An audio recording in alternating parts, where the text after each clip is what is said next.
She's akin to a relationship guru, more than 40 years studying the science of love, and a co-founder of the world-renowned Gottman Institute.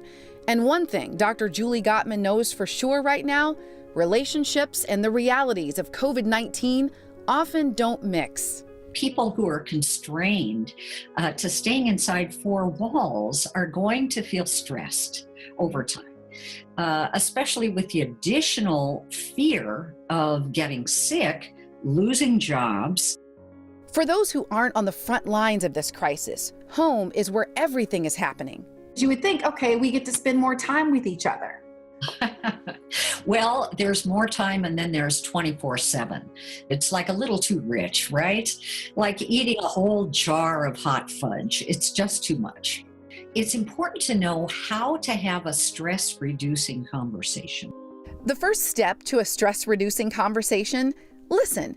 Ask questions to try to understand what your partner is feeling. Next, express empathy. Empathy means guessing at what your partner's feeling, naming the feeling, and then saying, you know what, I get it. Dr. Gottman says this is the best way to reduce our partner's stress because it makes them feel less alone. And one way to give your relationship an immediate boost, look for what your partner is doing right and call it out. Also, express love. For example, like, honey, you know what? You look gorgeous in that sweater. Keep wearing that like for the next week, okay? Call out again what you love about your partner, not just what they're doing, but what the traits are that you love in them.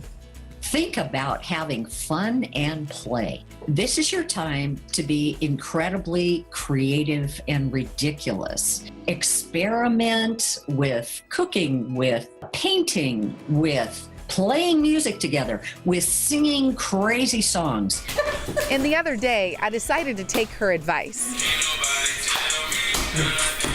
With so much we can't control now, it's nice to remember that the four walls where we are can sometimes be what we make them.